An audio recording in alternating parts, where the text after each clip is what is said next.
name Metris is new, the Spanish-built Mercedes-Benz is not. It's known everywhere else as the Vito, a name roundly rejected by U.S. market research. It was 15 years ago that MB introduced America to the large, Euro-style van with its Sprinter, which has also been badged as a Freightliner and a Dodge. We've become the Sprinter's largest market after Germany, and the Teutonic automaker will add the mid-size Metris to its commercial lineup this October.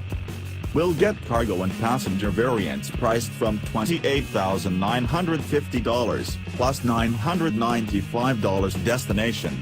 Mercedes-Benz calls the Metris right-sized, and we can see the logic. It's large enough to best the payload and cargo volume of the Ford Transit Connect, Nissan NV200 SV, and Ram CV Tradesman by significant margins, but small enough to fit in a garage. The 2016 Metris is powered by a 2.0-liter turbo i4 rated at 208 horsepower and 258 pounds-to-foot of torque, and mated to a 7-speed automatic transmission.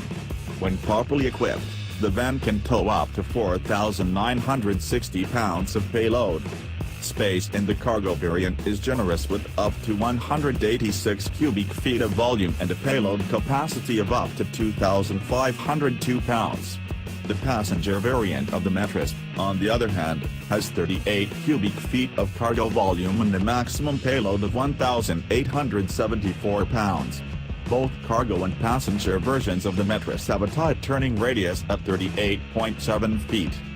In addition to the standard dual front side and window airbags, the 2016 Metris also comes with crosswind assist and attention assist, which monitors the driver's driving patterns.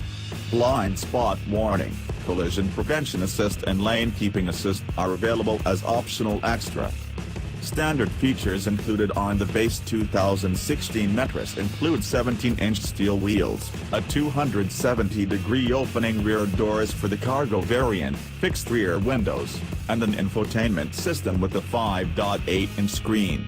Available features include electric sliding doors, automatic climate control, navigation, active park assist, Parktronic parking sensors, a rear-view camera, engine start, stop, and a multi-function steering wheel.